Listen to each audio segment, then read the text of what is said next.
소개받은 유창선입니다. 제가 오늘 말씀드릴 주제는 저겁니다. 모바일 혁명과 1인 미디어의 전망. 그래가지고 전체적인 지금의 어떤 그 이제 흐름에 관한 이제 저의 생각들, 그리고 제가 1인 미디어 관련해가지고 좀 체험했던 것들, 여기로부터 나오는 이제 생각들, 그리고 특히 좀 관심이 많이 가고 있는 내년이죠. 2012년 그 소셜 선거가 될 거라고들 얘기를 하는데, 거기에 관해서 또 어떻게 생각을 하는지, 대략 정해진 시간이지만 그 속에서 좀 저의 생각들을 말씀을 드리고자 합니다. 제 간단한 소개 말씀드리겠습니다. 아까 민 소장님 말씀하신 것처럼 전에는 제가 오랫동안 방송을 거의 전업적으로 했었습니다. 한 2000년대 초반부터 그때부터 시작을 했으니까 한 10여 년 동안 이제 방송이라는 방송에서는 다 자관 시사 프로는 다 거의 다 나갔었고 한 10여 년 동안 방송을 전업적으로 했는데 좀 정치 환경이 바뀌면서 그게 또 마음대로 이렇게 되기가 어려운 좀 이제 세상이 돼가지고 그래가지고 그다음부터는 좀 제가 이 SNS 쪽, 소셜 네트워크 서비스 쪽으로 이제 눈을 돌렸습니다. 나의 살 길은 거기다. 이따 뒤에서 말씀드리겠습니다만은 그래가지고 그쪽 분야에서 좀 여러 가지를 벌려왔습니다. 개인 방송이라든가 이제 트위터, 페이스북 또 이 블로그 그래가지고 이 블로그 같은 경우는 지난해에 대한민국 블로그 어워드라고 거기 한국언론재단, 언론진흥재단하고 인터넷 그 블로그 산업협회에서 주는 상인데 거기서 이제 대상을 받기도 했고요. 또 그 아프리카 TV 같은 경우가 좀 지난해 같은 경우는 좀 화제거리가 좀 되기도 했습니다. 그래서 좀 이 1인 미디어 이쪽에 조금 글쎄 나름대로는 좀 이제 개척을 해보자 하고서 이제 뛰어들었었던 1인이라고 좀 이제 말씀을 드릴 수가 있을 것 같습니다. 이 세상이 바뀌었다는 거를 여러 가지로 좀 이제 실감을 할 수가 있을 것 같은데, 저는 지난 일요일 날 그걸 다시 한번 좀 이제 느꼈었습니다. 제가 텔레비전을 거의 안 보는데, 전에는 뉴스는 직업상 봤는데, 요즘은 뉴스도 굳이 볼거리도 없고, TV 뉴스들이, 공중파 뉴스들이, 그리고 안 봐도 별 지장이 없더라고요. 나중에 필요하면 그냥 모니터 이렇게 하면 되고 그래서 왜 안 보는데 일요일 저녁이면 이제 나가수는 제가 또 이제 열심히 봅니다. 거기에 이제 푹 빠져가지고 이제 보는데 지난 일요일 날 이제 보면서 소파에 앉아가지고 나가수를 보면서 이 폰 가지고 트위터를 이제 계속하면서 이제 봤어요. 보는데 참 여러분도 한번 해보세요. 굉장히 재밌습니다. 그 나가수 보면서 트위터 하면서 보시면은 재미가 배가 됩니다. 아주 실시간으로 그 트위터 이용자들이 그냥 계속 올리거든요. 임재범 나오면은 나도 울었다 막 그냥 올라오고 그냥 진짜 아주 볼만합니다. 트위터 하면서 보는 게. 아마 그래서 그게 저는 장차 스마트 TV도 먹혀 들어갈 수 있다고 보는 게 그게 보면서 트위터 거기서 같이 하고 그게 또 이게 말이 되더라고요. 그래가지고 그 트위터 하면서 나가수 보면서 이렇게 봤는데, 야, 이게 이제 달라졌구나. 옛날 같으면은 저랬잖아요. 일단은 그 프로그램 보면서 프로그램 끝나고 나면은 그때 그 프로그램 홈페이지 게시판 가서 거기다 시청 소감을 올렸습니다. 근데 그거는 시간이 뜨잖아요. 이제는 그냥 실시간으로 의견이 임재범 나오는 것과 동시에 임재범 얘기가 그냥 쏟아져 나오는 겁니다. 그렇게 이제 바뀌었는데, 그 포털에 있는 분 얘기 들으니까 그렇다고 그러더라고요. 달라졌다고 그러더라고요. 그 검색 순위에 오르는 게 옛날에는 아까 말씀드린 것처럼 그 프로그램에 인기 프로그램에 관한 검색어가 거기에 오르려면은 등장을 하려면은 그 프로그램이 끝난 직후부터 올라왔다고 그러거든요. 근데 이제는 실시간으로 올라온다는 겁니다. 임재범이라는 검색어가 임재범이 방송에 나오는 시각부터 동시에 검색 상위에 이제 올라간다는 겁니다. 그러니까 그게 왜 그러냐 하면은 아까 말씀드린 그겁니다. 전에는 프로그램 끝나고서 채널 끄고서 방에 가서 PC 켜가지고 자유 게시판에 올렸는데 이제는 그게 아니라 시청하면서 동시에 트위터 하면서 보기 때문에 그게 실시간으로 동시에 검색 상위에 오른다. 이 패턴의 변화, 그거를 포털에 있는 분도 얘기를 하더라고요. 실감이 납니다. 실감이 나고, 하면서도, 야, 이게 TV 시청하는 패턴도 이게 나부터도 이게 달라졌구나. 세상이 바뀌고 있구나. 이렇게 다시 한번 이제 실감을 했습니다. 기본적으로 1인 미디어의 뭐 기반이라고 하는 거, 뭐 여기 이제 나오는 것처럼 뭐 엄청나게 많은 그 소셜 미디어의 영역들, 이런 것들이 지금 뭐 등장을 하고 있습니다. 뭐 여러분들 뭐 아시는 서비스들도 있고, 뭐 저도 모르는 서비스도 있고, 뭐 이게 뭐 지금 뭐 국내 것만 아니라 뭐 다 망라가 되어 있는 거기 때문에, 아무튼 뭐 이렇게 여러 가지 영역에 있다는 거, 이 정도만 이제 말씀을 드리고요.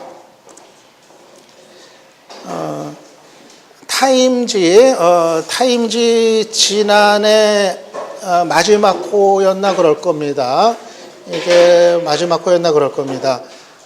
타임이 2010년에 세계에서 가장 영향력 있는 인물로 페이스북의 CEO 주커버그를 선정을 했습니다. 전에 그 페이스북이 몰랐던 적은 있었는데, 아무튼 이제 주커버그한테로 이 올해의 인물이 이제 돌아갔습니다. 드디어. 그런데 그 해설 기사를 제가 이제 보니까요, 이런 이제 설명을 달아놨더라고요. 아주 인상적이어서 제가 인용을 했는데, 페이스북은 이제 세계에서 세 번째로 큰 국가로 표현을 했습니다. 실제로 그렇습니다. 페이스북 인구가 지금, 이제는 이때만 해도 5억 얘기했는데 지금은 이제 6억 얘기를 하더라고요. 그 세계 인구수로 따져보니까 진짜 세계 3위입니다. 중국, 인도, 그 다음에 페이스북. 세계에서 세 번째 가는 이제 국가라는 겁니다. 자기 시민들에 대해서 페이스북 그 이용자들이 되겠죠. 뭐 저도 페이스북 시민입니다. 그렇게 보면 어떤 정부가 그랬던 것보다도 많은 정보를 갖고 있다. 그렇죠, 실제로. 하버드대 중퇴자였던 주커버그는 이제 티셔츠를 입은 국가 원수가 된 것이다 해가지고 주커버그를 페이스북이라는 국가의 대통령으로, 국가 원수로, 그렇게 이제 표현을 했습니다. 그런데 실제로 이 페이스북이 성장하고 있는, 세계로 지금 뻗어나가고 있는 추세를 보면은 이런 표현이 뭐 그렇게 과장된 것만은 아니다 하는 이런 느낌을 또 갖게도 됩니다. 여러 가지 사례들을 뭐 무수하게 열거를 할 수가 있습니다.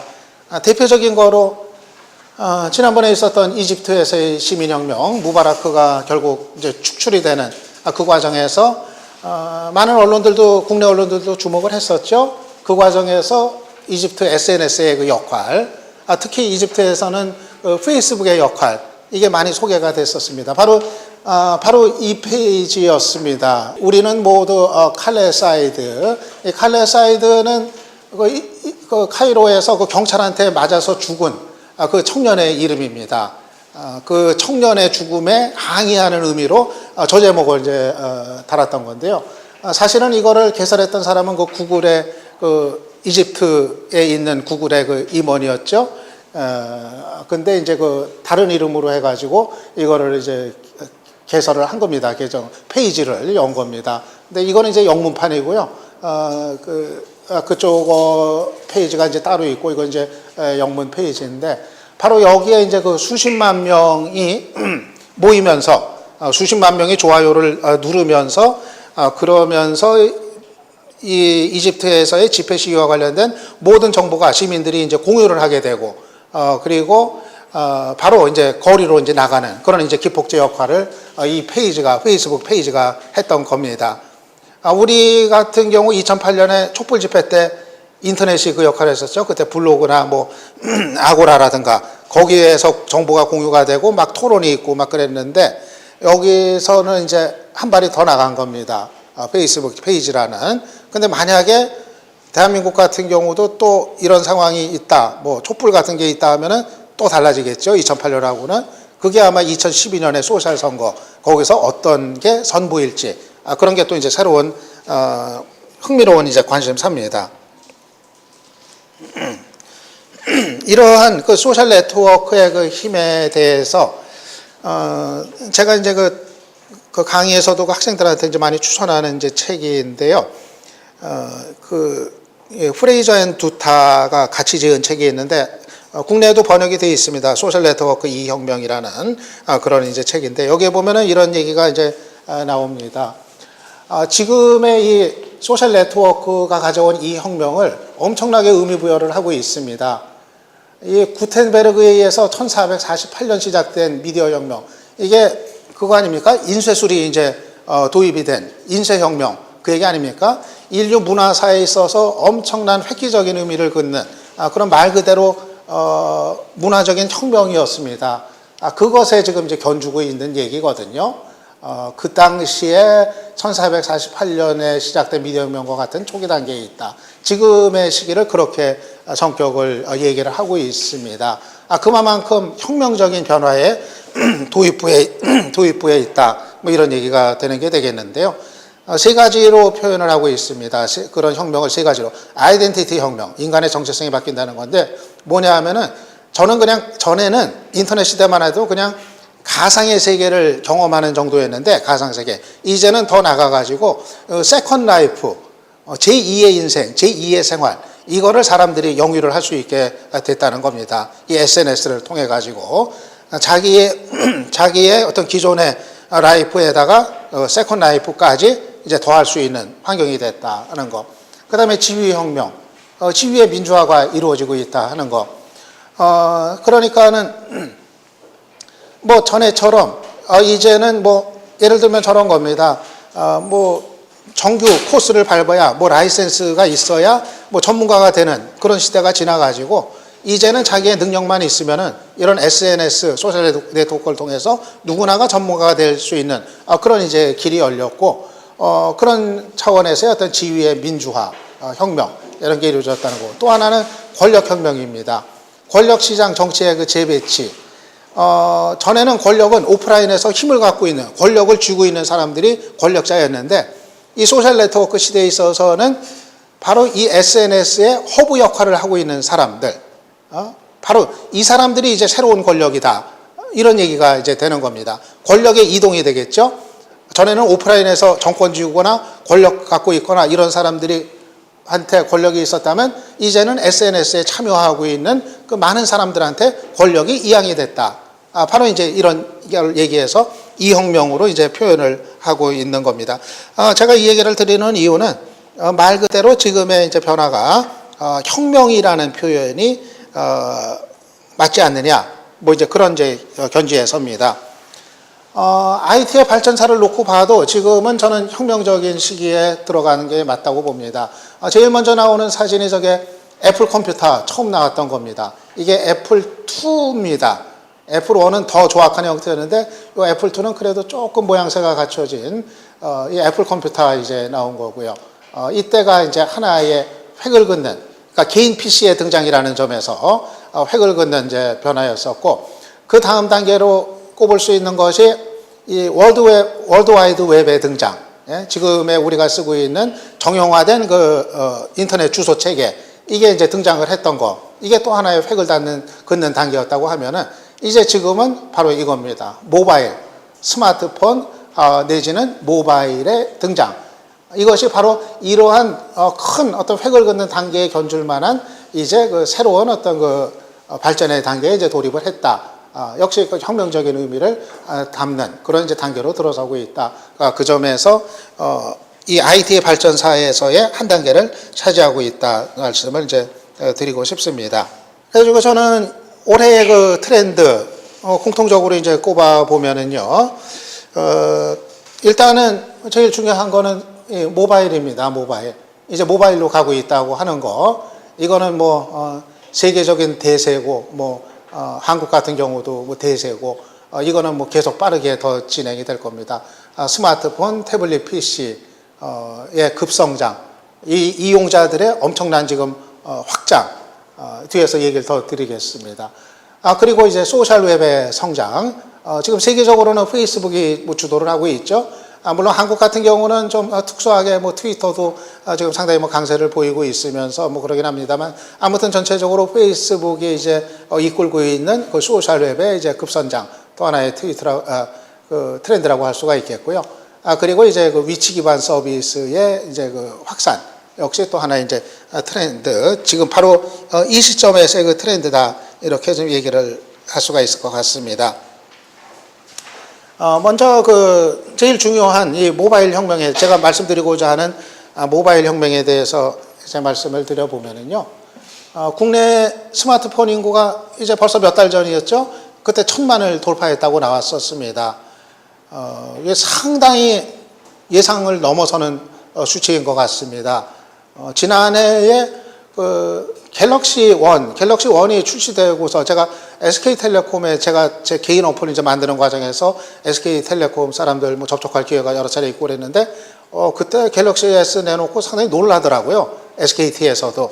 자기들이 예상했던 것보다 그 판매가 굉장히 아주 상승 곡선을 거리고 있다.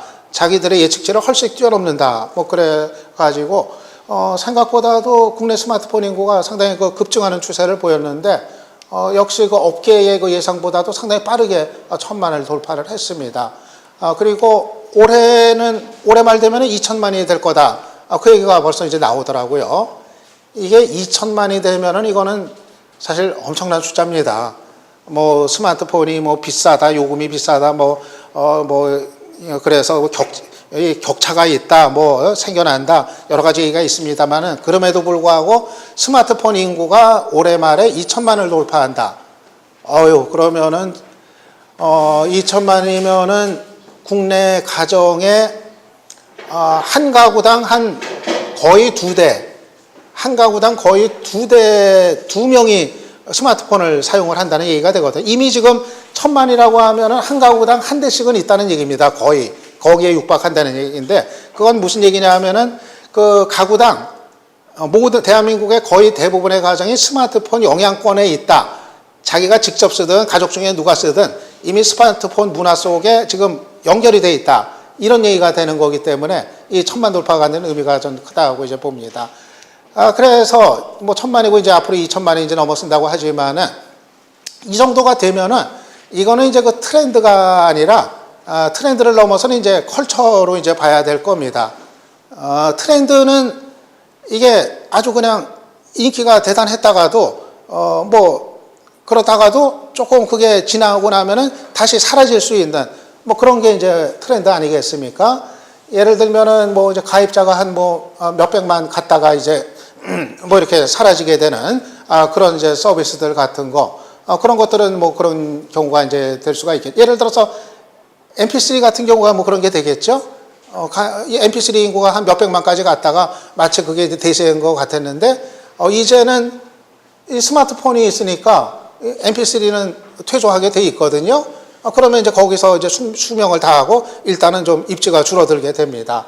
하지만은 이 스마트폰 같은 경우는 1,000만 넘어서고 2,000만원 되면은 이거는 쉽게 꺾이지 않는다는 얘기가 되는 겁니다. 이건 이제 컬처가 되기 때문에 이거는 앞으로 상당 기간 계속 간다. 계속 성장하고 계속 상승세로 간다. 이렇게 보는 게 이제 맞을 겁니다. 그러니까 이거는 결코 이 모바일 혁명 얘기는 결코 일시적인 게 아니다. 뭐 이런 얘기가 이제 될 것 같고요. 이거는 구체적으로 어떤 변화를 이제 가져올 것이냐. 뭐 여러분도 뭐 아시다시피 시간적인, 공간적인 제약을 이제 극복한다는 중요한 의미를 이제 갖게 됩니다. 시간적인 거, 아까 말씀드린 것처럼 모든 것이 실시간으로 대단히 빠르게 이제 진행이 된다는 얘기입니다. 모바일이기 때문에, 갖고 다니기 때문에, 그리고 공간적인 제약, 아무 곳에서나 이제 할 수 있다는 얘기가 이제 되는 거기 때문에요. 그래서 우리가 지금 관심을 갖고 있는 이 콘텐츠의 그 생산, 내지는 또 소비까지 이런 것이 시간적인, 공간적인 공간적인 제약을 극복한 상황에서 이루어지고 있고, 앞으로 이제 이게 더 가속화될 거다. 이런 얘기를 할 수가 있는 게 되겠습니다. 이런 것이 갖는 이제 현실적인 의미는 이제 뒤에서 계속 이제 얘기를 드리겠습니다. 한국 같은 경우입니다. 이 SNS의 열풍, 구체적으로 우리는 그러면 어떠냐 보면은, 페이스북 인구가 지금 세계적으로 이제 6억 얘기를 합니다. 아까 말씀드린 대로 지난 연말만 해도 5억 얘기를 했던 것 같은데 이게 6억으로 이게 바뀌더라고요. 그만큼 지금 빠르게 억 하면서 이게 가고 있다는 이제 얘기가 이제 되는 건데, 한국 같은 경우는 지금 350만, 이게 통계가 막 다릅니다. 막 이게 뭐 인용하느냐에 따라 이제 다른데, 대략치로만 그냥 생각하십시오. 한국 뭐 350만이라고 그러고, 트위터는, 세계 인구가 1억이라고 합니다. 근데 한국은 360만. 여기 묘한 게, 세계적으로는 페이스북하고 트위터의 이 격차가 상당합니다. 이 가입자 수도 이게 차이가 이렇게 6배 나고요. 뿐만 아니라 이 수익면에 있어서도 이 차이가 엄청나게 납니다. 이 페이스북은 이 지난해 매출이 엄청났거든요. 제가 그 수치는 지금 제가 까먹었는데 지난해 매출이 엄청났어요. 근데 트위터는 매출이 신장은 했는데 페이스북에 비교하면은 아직 뭐 상대가 되지 않는 일단은 그냥 수익 모델을 만든 것 자체가 이제 의미가 있는 이제 그 정도여서 세계적으로는 그런데 한국은 지금 이게 엇비슷합니다. 엇비슷해서 이게 아마 좀 트위터가 좀 페이스북은 좀 일반이 좀 진입하는데 진입 장벽이 조금 있고 트위터는 좀 쉽게 여겨지고 아마 이런 문화적인 한국에서의 그런 이제 선호도의 차이인 것 같은데 아무튼 한국에서는 엇비슷하게 가고 있는데 그래도 한국도 아마 장차 좀 페이스북이 대세를 점하지 않겠는가. 제가 지금 뭐 체험을 하고 있습니다만은 저도 감이 오는 게 트위터보다는 페이북이다 하는 앞으로는 그런 이제 좀 감이 오는 것 같습니다. 블로그 같은 경우는 한국이 1,500만 개라고 하거든요. 물론 이거는 이제 좀 이중 집계된 숫자가 다 포함이 된 겁니다. 뭐 한 사람이 블로그 여러 개 갖고 있고 또 갖고는 있는데 운영 안 하고 있고 그런 거 다 포함된 부풀려진 숫자인데 그거 감안해서 한 절반 정도로 그냥 쳐버린다 하더라도 그래도 엄청난 숫자인 거는 맞습니다. 그래서 전체적으로 한국 같은 경우도 이 SNS는 상당히 그 빠른 성장세를 뭐 보이고 있다고 얘기를 할 수가 있겠고요. 그리고 뭐 세계적으로도 그렇지만 한국 같은 경우도 이렇게 그 SNS의 그 각 분야들이 가파른 상승세를 보이고 있는 거 역시 이거는 뭐니 해도 이 모바일 보급의 결과다 이렇게 얘기를 할 수가 있습니다. 이거 실제로 그렇게 나타납니다.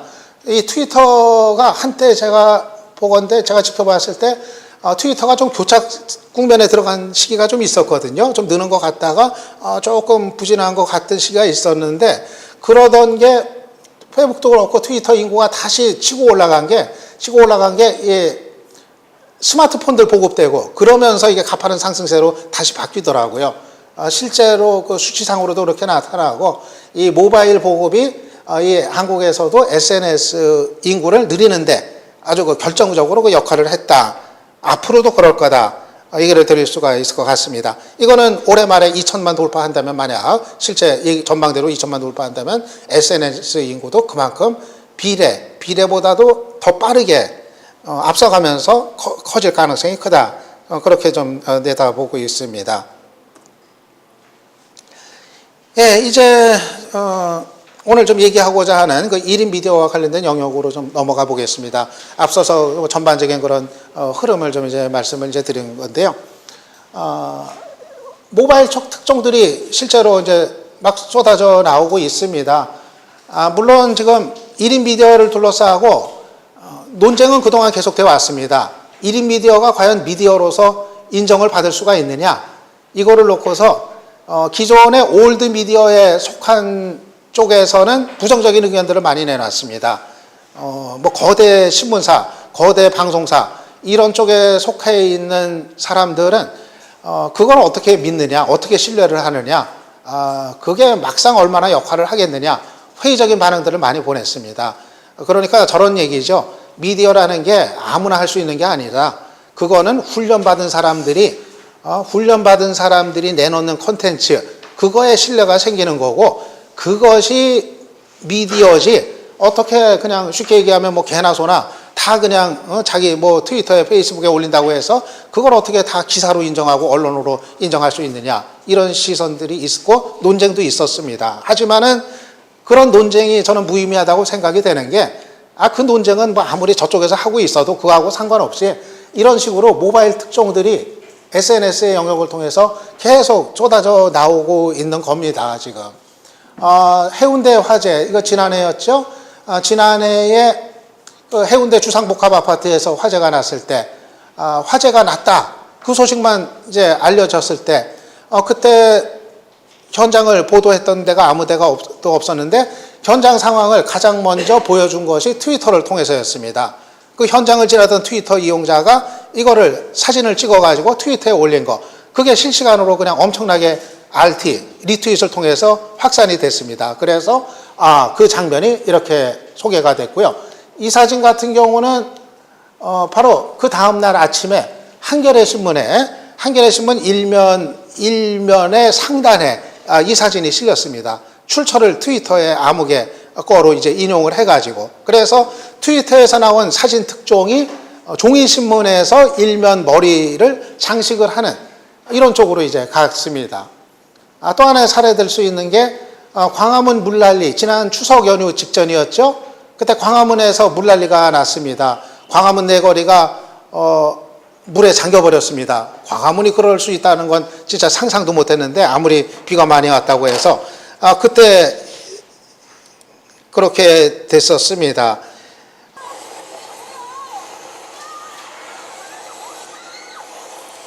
이게 블로거 미디어 몽구가 지금 유튜브에 올리면서 트위터를 통해서 이제 알렸었던 이제 그 장면이었습니다.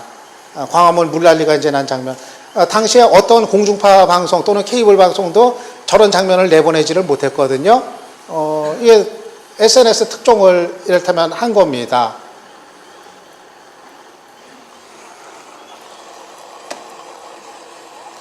저 장면을 이제 생생하게 이제 트위터를 통해서 많은 사람들에게 이제 전해졌던 건데요.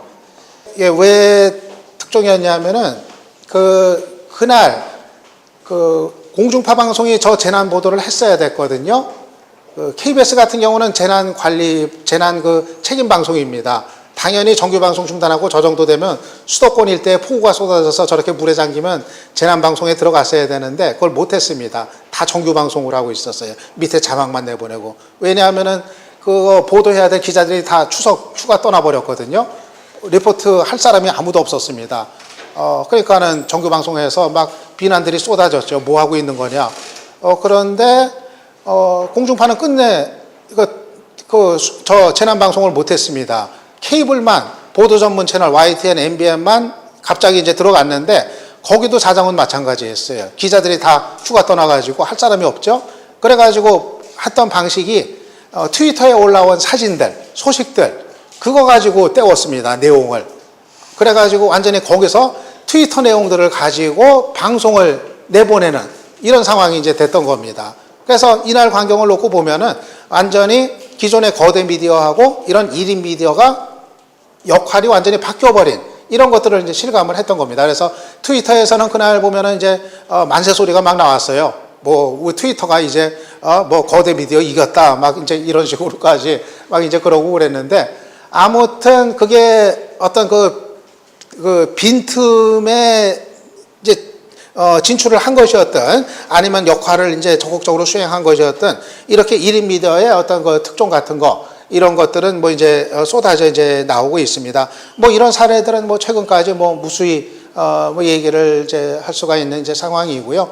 예를 들면 또 최근에 그 송지선 아나운서 이제 자살했습니다만은 그런 소식들 같은 경우도 사실은 그 자살 암시하는 글 올렸을 때 뭐 다른 데보다 트위터 통해서 실시간으로 우리가 이제 접하게 되잖아요.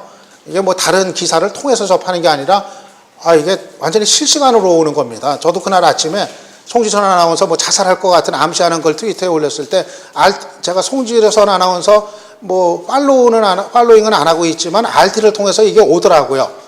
보는데 무섭더라고요. 진짜 금방 자살할 것 같은 글이더라고요. 그날은 이제 자살을 안 했습니다만은 그런 식으로 해서 아무튼 그런 게 이제 그 실시간으로 이 SNS를 통해서 우리가 그 소식을 정보를 이렇게 접하게 되는 이런 이제 상황이 되고 있습니다. 이런 모바일 시대가 개인 방송도 모바일 시대를 맞고 있습니다. 저도 이제 개인 방송하고 있는데 스마트폰을 이용한 생방송이 가능합니다. 저는 이제 아이폰 쓰곤 합니다만은 이거 아이폰 가지고 생방송 내보내는 게 아주 간단합니다. 이 방송 내보내는 게 뭐 복잡할 것 같죠? 이거 터치 한 2번인가 3번만 하면 됩니다. 지금 이 자리에서 여러분 이 광경을 생방송으로 내보내는 게 가능합니다. 2번인가 3번인가 한번 제가 씌워볼게요. 요게 제가 아프리카 TV 어플을 다운받아 놨거든요.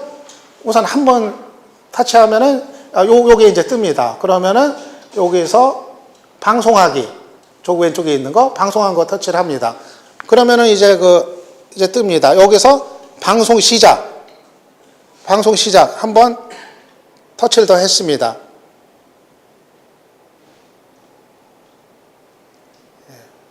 생방송 준비 중입니다. 잠시만 기다려 주세요.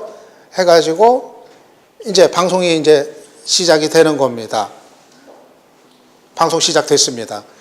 그러면 지금 이제 여러분이 아프리카 TV 어플 다운받은 분들은 그걸 통해서 볼 수가 있고 시청을 지금부터 할 수 있습니다. 아니면 인터넷을 통해 가지고 이 아프리카 TV 사이트 가가지고 이 방송을 지금 볼 수가 있습니다. 예, 아직은 시청자가 들어오진 않았는데, 예, 여기 시간차가 몇 분 있어요. 한 1, 2분 시작하고서는 그게 있습니다. 이런 식으로 이제 됩니다. 그러니까는 이게 방송하는 게 옛날 같으면 굉장히 어려울 것 같았잖아요. 뭐 장비도 있어야 되고 방송이라는 게. 근데 이거 스마트폰 그냥 주머니에 놓고 이제 다니다가 이게 그냥 말씀드린 대로 이 타치 3번 하면은 생방송 나갑니다. 이거는 무슨 얘기냐 하면은 바로 지금 현재 1000만 대의 카메라가 대한민국에 돌아다니고 있다는 얘기입니다. 여러분이 사실 이 스마트폰을 그런 각도로 활용을 안 해서 그렇지 마음 먹고 찾으면서 이렇게 다니면은 꼴이 생깁니다. 근데 저는 사실 근데 진짜 특종은 안 나왔어요. 아직 스마트폰 가지고 모바일 가지고 국내에서. 저는 사실 한동안 의식하고 다녔거든요. 저는 와이파이 캠코더도 갖고 다녔어요. 캠코더 그 와이파이로 이제 쓸 수 있는 거. 그 길거리에서는 그 에그 사용하면 또 이게 터지거든요. 그런 거로 아무 데서나 또 캠코더 하나만 가지면은 그거로 또 생방송이 가능합니다. 노트북 필요 없이. 그것도 갖고 다녔는데 저는 다니면서 항상 이거 그냥 우리끼리 얘기입니다만은 어디 뭐 화재 같은 거라도 나면은 그거 딱 찍으면은 이거는 이제 특종이다. 이런 생각을 이제 했었어요. 뭐 어떤 뭐 사건, 사고 이런 현장 제일 빠르게 그냥 그거 찍어서 생방송으로 내보낼 수 있는 그런 특종의 가능성이 항상 이제 있으니까. 근데 아직까지 사람들이 이걸 잘 모르는 게 국내에서 이 모바일 가지고 진짜 특종이 아직 안 터졌어요. 이게 아직은 그래서 모르겠어요. 이유가 뭔지 나올 만도 한데 벌써 지금 정도면은. 그래가지고 앞으로 그런 것들이 좀 터지고 관심들이 모아지면은 이게 또 좀 새로운 국면을 맞지 않을까. 예, 그렇게 이제 좀 생각은 이제 하고 있습니다. 이게 스마트폰으로 그 생방송을 하는 화면입니다. 이 스마트폰에 이런 화면이 떠요. 생방송 하면은. 여기 뭐 여러 가지 뭐 표시가 뜨죠. 이거 사람들이, 시청자들이 채팅하고 있는 것도 다 뜹니다. 그거 다 볼 수가 있어요. 이 채팅은 그 인터넷에서 하게 되죠. 스마트폰 상으로는 채팅까지 하기는 어렵고, 인터넷상에서 시청하면서 채팅하는 거, 이걸 다 보면서 방송을 할 수가 있습니다. 여기 시청자 수도 뜨고, 지금 현재. 그리고 트위터로도 보낼 수가 있습니다. 트위터로도 바로 이거 전송을 할 수가 있습니다. 거기에 링크 타고 들어와서 이제 볼 수가 있게. 예, 이거는 제가 이제 캠코더 생방송 했었던 이제 사례입니다. 제가 작년에 아까 말씀드린 와이파이 캠코더 가지고 그게 이제 국내에서 이제 처음 출시가 됐을 때, 그러니까 전에는 노트북이 있어야 캠코더 가지고 방송 내보낼 수가 있었거든요. 그래서 어떤 그 방송을 하려면은 항상 혼자서는 불가능했어요. 노트북 들고 다니면서 한 2명이나 3명 그렇게 움직여야 했습니다. 그게 바로 촛불 집회할 때 다들 그렇게 했었습니다. 그런데 이 와이파이 캠코더를 가지고 움직이니까 진짜 혼자서 가능하더라고요. 왜냐하면은 이 노트북 갖고 다닐 필요가 없으니까 캠코더 하나만 있으면 됩니다. 그리고 마이크 없어도 되는데 더 오디오 좋게 하려면 마이크 갖고 다니고 그거면 이제 가능했습니다. 그래서 제가 이 와이파이 캠코더 가지고 지난해 여러 군데 많이 다녔거든요. 좀 이제 알려진 사람들 생방송 90분씩 이제 생방송 인터뷰하고 그러면서 이제 많이 다녔었습니다. 생방송으로 하고. 이거 샘플 하나 좀 보여드릴게요. 예, 안희정 지사하고 이제 나중에 이제 녹화 방송 보면 저 볼 수 있나요? 저 자막도? 채팅은 다시 안 나와요. 다시 안 나와요? 이거는 그냥 한번 지나가고 이제 많은 거고요. 사실상은 저 채팅창이 또 이 앞거리인데 나도 저 보고 싶은데 저 오디오가 일로는 안 나오죠? 그럼요 그 재미를 저는 전혀 느끼지 못하네요. 언제나 응원하겠습니다. 네, 감사합니다. 센스 좋으시네요. 한글만 있는 것 같아요. 안티는 없나요? 안티는? 안티는 없고. 이제 마무리하면서 저도 잠깐만 그 사람 얼굴 같이 비추고 더 끝낼게요. 이리 오세요. 네, 저랑 한 번도 이거. 이리 여기 오시면 되잖아요. 이리. 네, 같이 아니 투샷으로 이렇게 잡으면 되니까요. 제가 좀 갈아서. 왜 투샷으로 잡아요? 그냥 여기 그냥 같이 엉덩이 끼고 앉으면 되는데. 여기. 네, 그게 더 낫잖아요. 우리 우리들 사이라면서요. 빨리 와요. 엉덩이 같이. 아 이렇게 이거 돌리세요 카메라. 카메라. 우리 엉덩이가 조금 우리도 좀 나이가 먹긴 했지만 이리 와. 네, 이제 끝내면서 전부들하고 잠깐 나왔습니다. 선생님이 없다 형이거든요. 그러니까 내가 앉아서. 자 고맙습니다. 네, 고맙습니다. 여러분들 잘 보셨고요. 예. 네, 오늘 우리 안희정 지사 이렇게 아주 그냥 피곤한 일정 소화하고서도 여러분들 위해서 이제 90분씩 또 이렇게 인터뷰 시간 내주셨으니까 다들 좀 박수 좀 쳐주세요. 그 채팅창에서는 박수 있거든요. 손바닥 올라오면 그게 박수예요. 손바닥 이렇게 올라오면은 감사합니다. 네, 감사합니다. 네. 고생했습니다. 네. 예, 이게 제가 그 캠코더 가지고 이제 충남 도청을 가가지고 그냥 밤 시간에 가서 했었던 이제 방송의 이제 일부분입니다. 그러니까 이제 저런 맛이 있어요. 저런 이제 개인 방송이 뭐 공중파나 그런 방송에서 이제 볼 수 없는 맛, 저런 1인 방송이기 때문에 이제 가능한 바로 이제 뭐 그런 이제 장면이라고 할 수가 있겠습니다. 그런데 이게 이제 방송 얘기를 조금 더 드릴게요. 개인 방송 얘기. 이런 그 방송 플랫폼이 계속 다각화되는 추세를 보여주고 있습니다. 앞으로 계속 이런 개인 방송은 전 활성화가 될 것 같아요. 왜냐하면은 계속 쉬워지고 있고 이 플랫폼들이 다양하게 많이 생겨나고 있거든요. 지금까지는 주로 개인 방송을 아프리카 TV를 통해서 이제 대부분 이제 해왔었습니다. 물론 다음팟이나 뭐 판도라, 곰TV도 생방송이 가능은 한데 사실 아프리카 TV가 제일 편하게 돼 있고 그리고 그 사람들도 제일 많이 모이는 곳이기 때문에 대개는 여기서들 이제 많이 이제 해왔었습니다. 그러던 것이 이제 유튜브 라이브가 한 2달 전부터 이제 시작이 됐습니다. 이게 좀 새로운 국면을 좀 이제 연다고 지금 세계적으로 얘기가 되고 있는데 전에는 유튜브 하면은 재생하는 동영상만 올렸었죠. 그러던 것이 이제 유튜브가 라이브 방송을 이제 시작을 한 겁니다. 실시간으로 이제 내보내는 겁니다.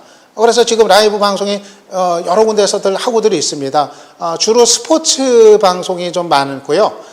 좀 이제 그런 편인데 스포츠가 좀 제일 강세를 보이고 있고 지난번에 그 영국에서 그 로얄 웨딩 열렸을 때 영국에서 그 로얄 웨딩 얼마 전에 열렸을 때 그때도 유튜브 라이브를 통해서 그 몇 시간씩 세계로 그 영국 왕실에서 생중계를 내보내기도 했습니다. 그래서 이제 유튜브가 이 라이브 방송에 이제 진출을 이제 하는 겁니다. 그래서 앞으로 그 세계 방송 판도에 좀 변화를 가져올 거다. 미국 쪽에서 좀 그 거대 방송들이 좀 촉각을 곤두세우고 있다는 얘기도 나오고 있는데요. 그래서 아마 이거는 이제 개인 방송 하려는 사람들이 또 이게 관심을 가질 법합니다. 이 유튜브 라이브를 통해서 또 이제 가능한 길이 이제 열렸으니까요. 그리고 전에는 이 유튜브가 수익 모델도 없었거든요. 전에는 개인이 할 경우 광고를 올리는 게 없었는데 이제는 아까 거기서도 광고 잠깐 나왔었죠. 제가 광고 건너뛰게 했는데 유튜브에도 이제 광고를 달 수가 있습니다. 제가 수익 얘기는 이따 뒤에서 따로 하겠는데 그래서 아무튼 유튜브 광고 게재도 가능하고 그리고 국내에서는 이제 올레 온에어가 또 얼마 전부터 시작을 했습니다. 전에 이제 그 트윗 온에어 그거를 이제 올레가 KT가 인수를 해서 이거를 서비스를 이제 본격적으로 시작을 하고 있는 건데, 이건 이제 그 모바일에서의 이제 그 개인 방송 이거를 일단 이제 염두에 두고서 벌린 겁니다. 그래서 이런 식으로 여기도 뭐 좀 간간히들 하고 있더라고요. 그래도 지난번에 그 재보선할 때 보니까 재보선에 나온 후보들이 이 올레 통해 가지고 막 생방송 내보내고 유세 장면 그런 것도 나오고 이제 그러는데, 아직은 전반적으로는 뭐 국내에서는 아프리카 TV가 제일 역시 앞서고 있는 상황인데, 아무튼 이게 좀 다양화되고 있습니다. 다양화되면서 전체적으로는 이 긴 방송의 좀 이제 활성화 앞으로 뭐 계속 좀 가지 않겠는가, 그렇게 좀 예상을 하고 있습니다. 그리고 이거는 조금 이제 딴 얘기입니다만, 이제 스마트 TV 같은 경우도 조금은 다른 영역이긴 하지만은 2013년에 1억 시장 세계적으로 그렇게 이제 내다보고 있는데, 여러분들 그 스마트 TV 직접 본 적 있으신가 모르겠네요. 뭐 보신 분들은, 접해본 분들은 뭐 아시겠지만은 뭐 여기 화면 그대로입니다. TV에, 그러니까 이 스마트폰이 TV로 들어갔다고 할까요? 뭐 그런 얘기인 거죠. TV인데 어플을 다운받아 가지고 사용하는 TV입니다. TV 시청을 하되 이 TV 보면서 트위터도 할 수 있고 페이스북도 할 수 있고 연합뉴스도 볼 수 있고, 뭐 이제 그런 겁니다. 어플 다운받아서 그걸 하면은, 아까 제가 나가수 얘기했죠. 나가수 시청하면서 화면을 통해서 보면서 동시에 여기에 깔아놓은 트위터 어플로 들어가서 트윗을 하면서 시청을 하는 게 이제 가능한 겁니다. 아직은 국내에서 지금 LG하고 삼성이 내놨는데 아직은 뭐 많이 팔리진 않고 있습니다. 가격이 너무 비싸요. 하나는 가격이 너무 비싸고, 또 하나는 이 리모컨이 아직도 복잡합니다. 상당히 쉽게 만드느라고 애는 쓰고 있는데 이 작동하는 게 복잡합니다. 또 들어가면 로그인도 해야 되고, 나이 든 분들은 인터넷 사용하는 사람들은 그래도 좀 익숙한데, 스마트폰 사용하는 사람들은 익숙한데, 이 노인분들은 뭐 TV 보는데 들어가서 뭐 로그인 하라고 나오고, 이거 완전히 대책이 안 서는 거죠.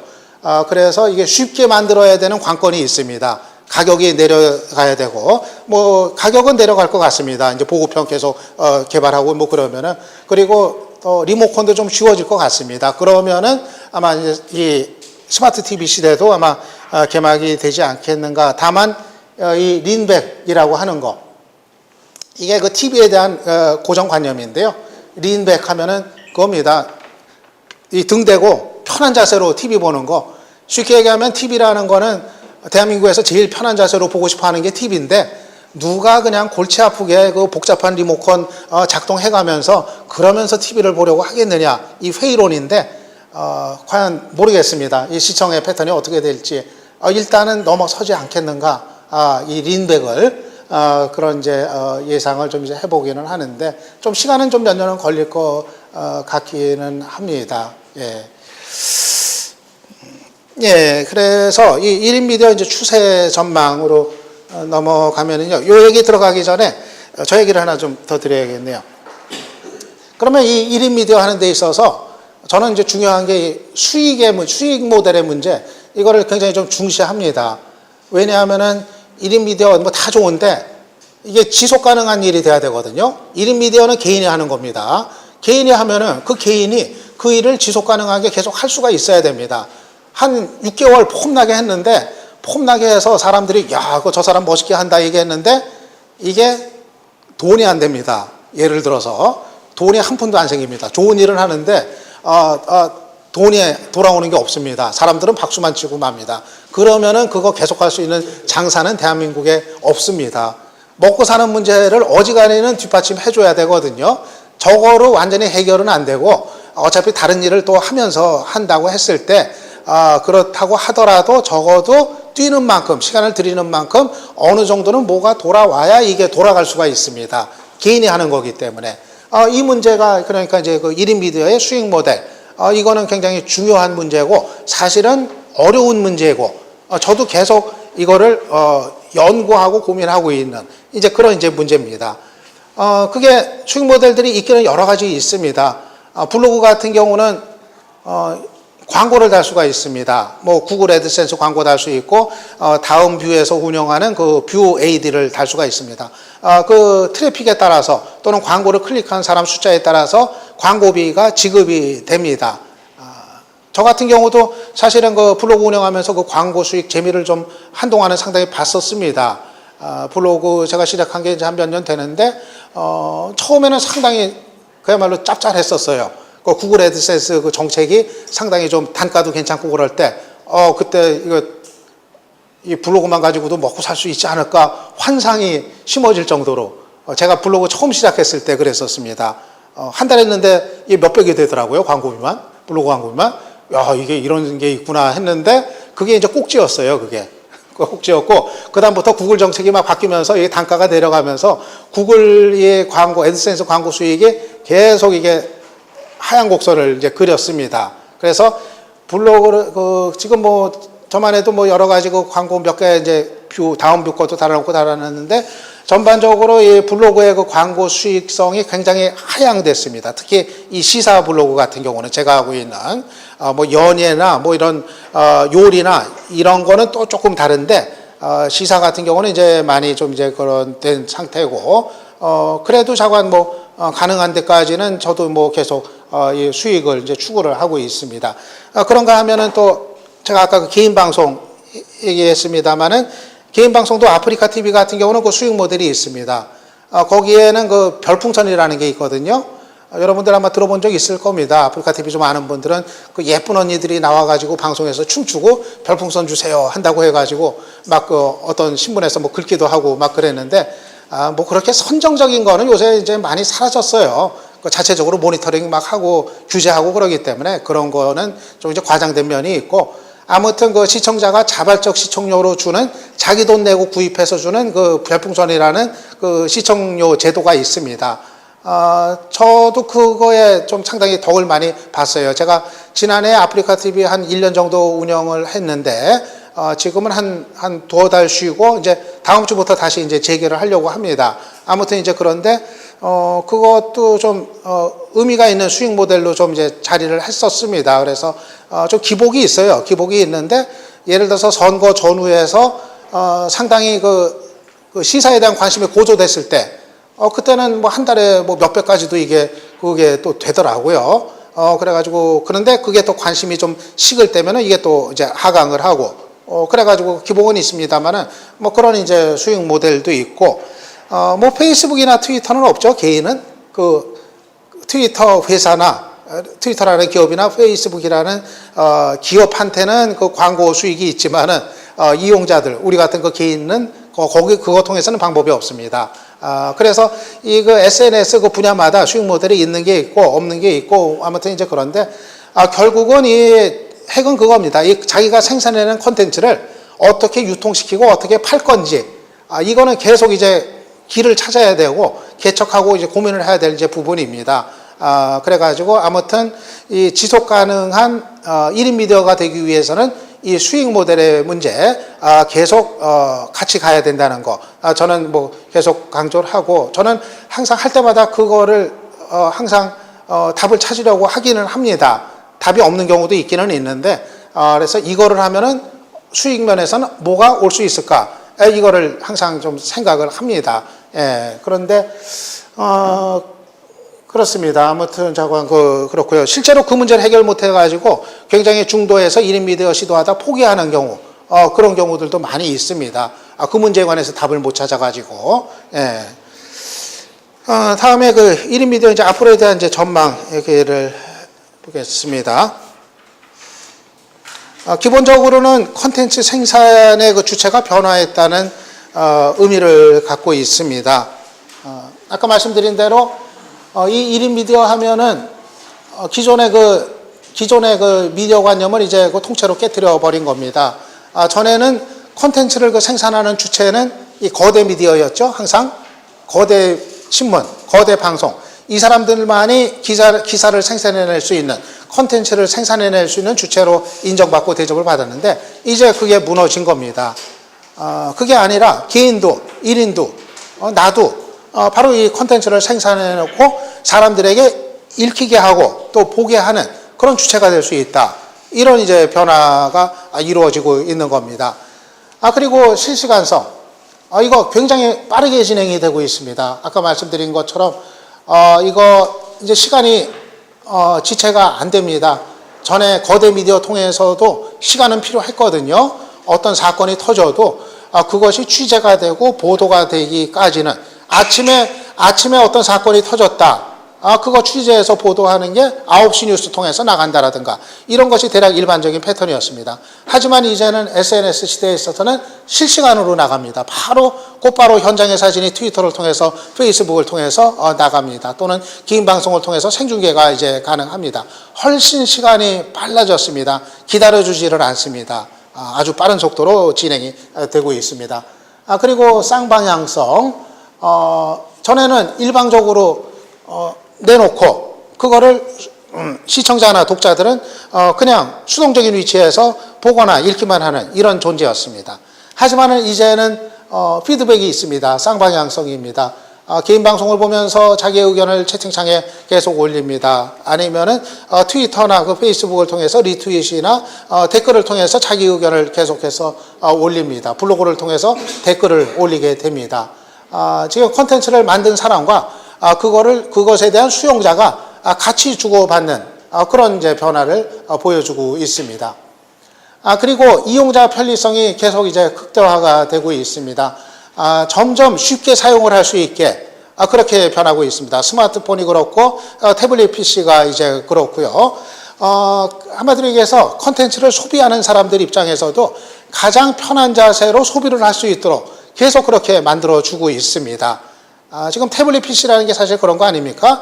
그냥 타치만 가지고 이렇게 그냥 손가락 이렇게 한번 가는 거를 통해 가지고 콘텐츠들을 아주 편한 자세에서 소비할 수 있도록 해주는 거. 바로 이제 뭐 그런 건데요. 그런 것들은 뭐 여러 가지로 계속 모색이 되고 있습니다. 콘텐츠를 생산하는 사람이 더 편하게 생산할 수 있게, 손쉽게 생산할 수 있게, 그렇게 지금 가능해지고 있고요. 예를 들어서 블로그 같은 경우도 전에는 꼭 PC를 통해서 해야 됐죠. 블로그 같은 경우는 글을 써야 되고 막 텍스트가 들어가야 되고 사진 거기다 앉혀야 되고 막 이제 그러니까. 그런데 이제 블로그 같은 경우도 이제 모바일을 통해서 이제 가능합니다. 이 스마트폰에 이 티스토리 어플 다운받거나 아니면은 뭐 아이패드나 이런 데에다가 역시 티스토리 어플 다운받으면은 이 모바일을 통해서 블로그를 작성을 포스팅을 하는 게 가능합니다. 거기다 입력을 하고 사진 갖다 앉히고 발행이 다 됩니다. 그게 다음 뷰로까지도 바로 발행이 다 됩니다. 다 거기서 해결이 어지간한 건 다 됩니다. 모바일을 통해 가지고도 이 블로그에 포스팅을 할 수 있는 게 가능해졌습니다. 그런가 하면은 또 이 디바이스의 그 일체화, 이 기기들이 이제 그 다 일체화가 이제 되는 겁니다. 뭐 PC, 뭐 TV, 그리고 이 뭐 캠코더 이런 것들이 서로 연결이 되는 게 더 쉽고 하나로 일체화가 되는 이런 추세로 계속들이 이제 가고 있습니다. 스마트 TV는 스마트 TV대로 그 하나의 거에 다 연결시키고 다 담으려고 하고 있고 그렇게 되고 있고 그것들을 연결시키는 과정도 아주 쉽게 됩니다. 그러니까 전에 같으면은 예를 들어서 뭡니까 그 디카 가지고 뭐 사진 찍어 가지고 왔으면은 사진 찍으면은 그거를 가지고 PC를 부팅을 시켜 가지고 PC에다가 케이블을 연결을 시켜 가지고 뭐 해 가지고 PC에다 사용하고 뭐 이런 식으로 이제 됐다고 이제 한다면은 이제는 그냥 모바일 하나 가지고 그냥 바로 찍어 가지고 바로 거기서 그냥 다 발행을 시켜 버리는 이런 것까지 그냥 가능한 다 일체화 추세로 가고 있고 더 계속해서 이제 눈을 돌리고 있습니다. 1인 미디어 제 얘기를 조금 드려보겠습니다.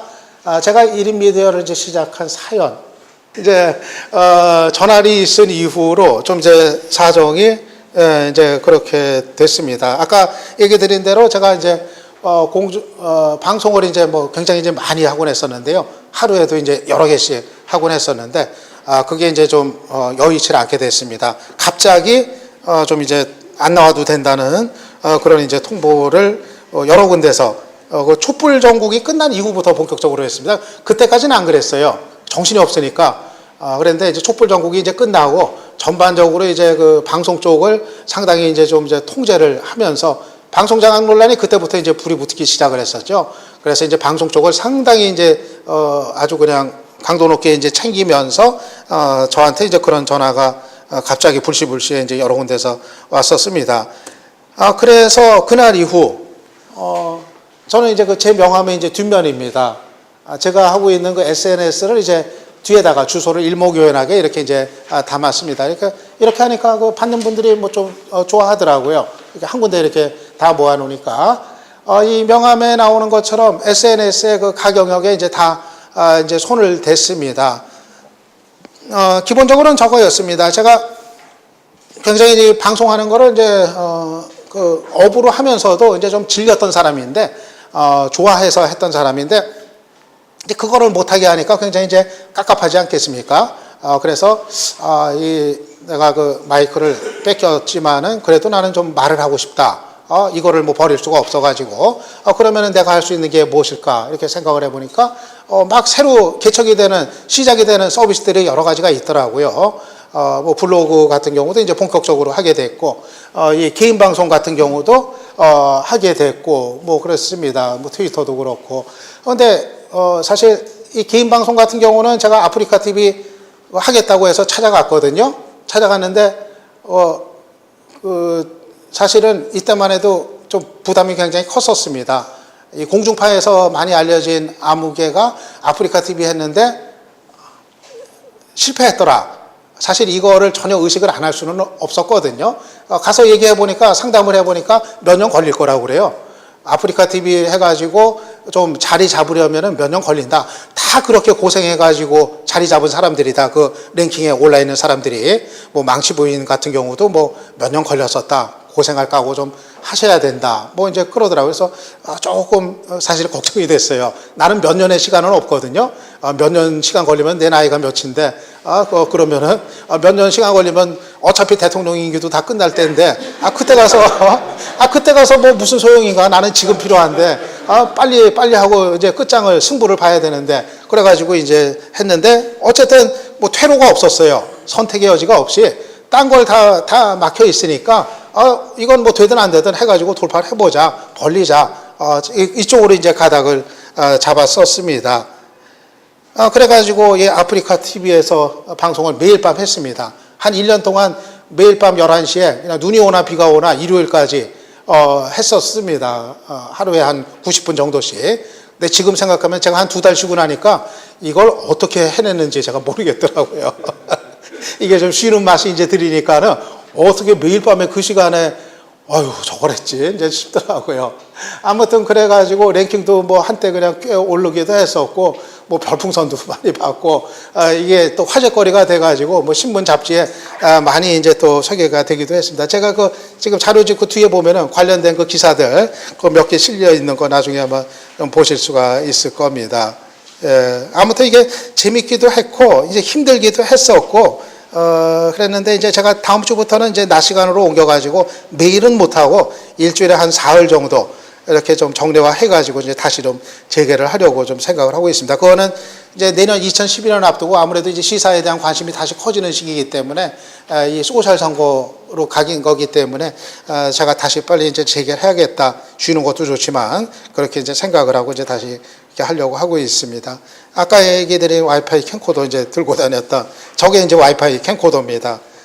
저게 이제 국내에서 처음 나왔을 때 처음 이제 쓰고 다녔었습니다. 그래가지고 이렇게 해가지고 저로서는 그래도 이제 조금 나름대로 이제 보람이 있었던 거는 그렇게 또 이제 한 거를 좀 인정을 받아가지고 지난해 연말에는 이제 저런 이제 상도 이제 뭐 받고 이제 그랬었는데요. 이게 사실 이 SNS 사실 솔직히 얘기하면 굉장히 힘듭니다. 이게 기본적으로 머리로도 때우지만 몸으로 때워야 되는 일들이거든요. 하나 하는 거는 그렇게 어렵지 않습니다. 자기의 어떤 하고 싶어가지고 하나 또는 둘 하는 거 그렇게 어렵지 않은데 저 같은 경우는 아까 말씀드린 대로 여러 가지를 그냥 다 벌려버렸거든요. 동시다발적으로. 그러니까는 이게 돌아가면서 다 관리를 해야 됩니다. 돌아가면서 다 해야 되고 이게 하나하나에 먹히는 물리적인 시간이 이게 만만치를 않더라고요. 그래가지고 사실은 한때는 아프리카 TV까지 한참 하고 그럴 땐 진짜 밤잠 못 자고 했었습니다. 그래가지고 굉장히 시간에 쫓기면서 또 이것만 하고 있는 게 아니고 오프라인에서의 활동을 또 여러 가지 또 해야 되기 때문에 그거 하면서 하려니까 굉장히 힘든 이제 과정이었는데, 아무튼 이제 그렇게 해서 1인 미디어가 어려운 게 이제 그겁니다. 바로 1인이 하는 거기 때문에 사람이 하나잖아요. 조직이 하는 게 아니기 때문에. 그러니까 혼자서 해낼 수 있는 일의 양이 이건 어쩔 수 없는 한계가 있습니다. 이건 물리적인 이제 문제이기 때문에 몸이 하나이기 때문에 그게 저는 좀 제일 어렵더라고요. 시간의 문제. 혼자서 하기 때문에. 그렇다고 해서 이걸 여럿이 하면 조직이 되면 1인 미디어의 맛이 또 상실이 되고 맛이 좀 그게 아닌 것 같아요. 그래서 저는 이거는 그냥 1인 미디어는 혼자서 가야 되는 거다 그렇게 이제 생각을 하고 있습니다만 1인 미디어의 강약점 저는 이렇게 생각합니다. 말씀드린 대로 강점은 신속하다는 거, 쌍방향성이라는 거, 그리고 수많은 시민 기자들이 있다는 거. 아까 말씀드렸죠? 1000만 대의 카메라가 지금 대한민국에 돌아다니고 있다는 얘기입니다. 그런 게 강점인데 반면에 이 1인 미디어는 사건, 사고에 대한 보도, 그리고 비평, 이거 중심으로 이제 가고 있습니다. 이게 뭐냐면은 그 취재원의 한계가 있기 때문에 어떤 그 취재를 깊이 있게 해가지고 특종을 내고 그러는 거, 여기에서는 어쩔 수 없는 한계가 있습니다. 예. 그렇기 때문에 반대로 이제 올드 미디어 같은 경우는 깊이 있는 취재가 가능합니다. 강점으로는. 그리고 자기들의 그 광범한 취재원들이 있습니다. 그리고 신뢰도에서 상대적인 우위를 점하고 있습니다. 이런 게 강점이고 반면에 속도에서 한계가 있습니다. 1인 미디어보다 느립니다. 그리고 일방향성이라는 거, 이런 것들이 이제 한계입니다. 이걸 두 가지를 저는 종합해서 봤을 때 이렇게 저는 봅니다. 1인 미디어가 이제 급성장을 했습니다만은 하지만 그럼에도 불구하고 올드 미디어는 지속될 거다 이렇게 봅니다. 1인 미디어가 급성장했다고 해서 올드 미디어가 하루아침에 문을 닫는다.